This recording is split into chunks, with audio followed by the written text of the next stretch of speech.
सती सावित्री, जो भारत की महिलाओं का आदर्श है। कथा सुनने से पति की आयु बढ़ती है। मध्य राज्य में अश्वपति नाम का एक राजा राज्य करता था।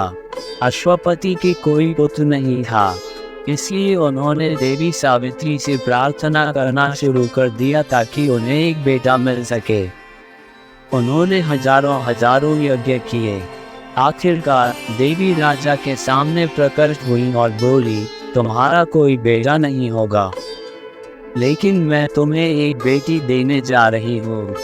बेटी का नाम मालती रखा गया, लेकिन चूंकि वह देवी सावित्री के द्वारा प्राप्त वरदान के परिणाम स्वरूप पैदा हुई थी, वह कन्या अधिक लोकप्रिय रूप से सावित्री के नाम से जानी गई। जब सावित्री बड़ी हुई तो उसका विवाह राजा द्युम्न सेन के पुत्र सत्यवान से हुआ। एक बार ऋषि नारद उनसे मिलने आए और उन्हें बताया, सत्यवान 1 वर्ष के भीतर मरने वाला है। ये सुनकर सावित्री और सत्यवान आज मृत्यु के लिए खुद को तैयार करने के लिए जंगल में चले गए। जब नियत जीवन काल के केवल 4 दिन बचे थे तो सावित्री ने एक धार्मिक अनुष्ठान का पालन किया जो अब प्रसिद्ध हो गया है, सावित्री व्रत। अन्य बातों के अलावा इसमें 3 दिनों की अवधि का उपवास शामिल था। चौथे और अंतिम दिन सत्यवान जंगल के घने हिस्से में चारा, जड़ें और फल इकट्ठा करने गए और सावित्री भी अपने पति के साथ गई। जब वे थक गए तो सावित्री आराम करने के लिए एक तालाब के किनारे बैठ गई। सत्यवान तालाब के पास चारा और लकड़ी इकट्ठा करते रहे। जब वह इस प्रकार व्यस्त था तो उसे सिर में तेज दर्द होने लगा। सावित्री, उन्होंने कहा, मैं अब इस दर्द को सहन नहीं कर सकता। मुझे अपनी गोद में अपना सिर रखकर थोड़ी देर आराम करने दो। जब सत्यवान सावित्री की गोद में सिर रखकर आराम कर रहा था, यम सत्यवान को लेने के लिए पहुंचे। यम का रंग सांवला था और उन्होंने पूरा पीला वस्त्र पहन रखा था। उनका मुकुट स्वर्णिम था। उसकी भुजाओं पर बाजूबंद शोभायमान थे और गले में हार लटक रहे थे। प्रत्येक मानव शरीर में एक इकाई होती है जिसकी लंबाई केवल 1 उंगली के बराबर होती है। ये शरीर का वह भाग है जिस पर यम दावा करते हैं और अपने निवास स्थान पर ले जाते हैं।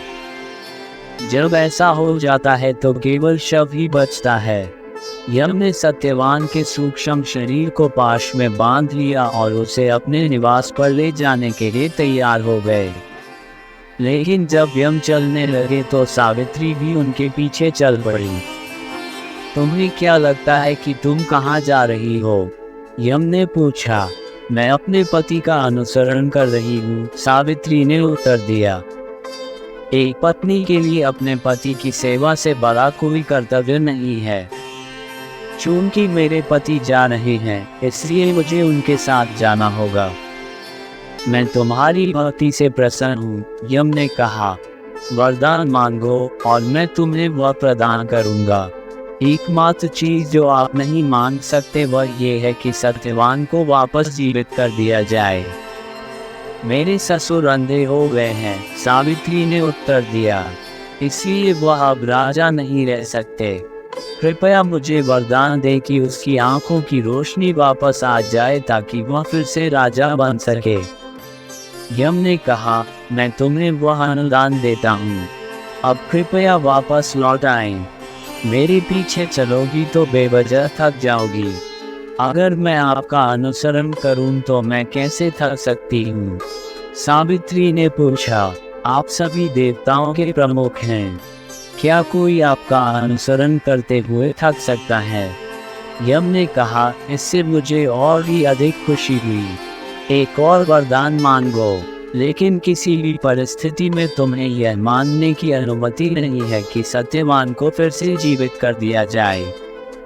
मेरे पिता का कोई पुत्र नहीं है, सावित्री ने उत्तर दिया। कृपया मुझे यह वरदान दीजिए कि उसके 100 पुत्र हों। यम ने कहा, मैं तुम्हें वह अनुदान देता हूँ। अब लौट जाओ और अपने पति का अंतिम संस्कार करो। अपने माता पिता और सास ससुर की अच्छी तरह सेवा करो। मेरी पीछे पीछे घूमकर तुम बेवजह खुद को थका नहीं हो। मैं आपकी सलाह के लिए धन्यवाद देती हूँ। सावित्री ने उत्तर दिया, लेकिन मैं आपको पहले ही बता चुकी हूँ कि मैं थक नहीं सकती। आप धर्म के स्वामी हैं, धार्मिकता के स्वामी हैं। क्या कोई ऐसे व्यक्ति का अनुसरण करके खुद को थका सकता है? तुम्हारी भक्ति सचमुच अद्भुत है। एक और वरदान मांगो, लेकिन सत्यवान का जीवन मत मांगो। कृपया मुझे वरदान दें कि सत्यवान और मेरे 100 पुत्र हों। सावित्री ने अनुरोध किया। यम ने बिना सोचे समझे वरदान दे दिया और तब सावित्री ने बताया कि यदि सत्यवान की मृत्यु हो गई तो यम जिस बात पर सहमत हुए थे वह असंभव होगा। यम के पास सत्यवान को पुनर्जीवित करने के अलावा कोई विकल्प नहीं था। यम ने सावित्री को आशीर्वाद दिया और चले गए। समय आने पर सत्यवान और सावित्री के मार्ग नाम के 100 पुत्र हुए। सावित्री सभी समर्पित पत्नियों के लिए अनुकरणीय आदर्श है। सावित्री कहानी का यह विवरण मूल रूप से महाभारत में दी गई कहानी का दोहराव है।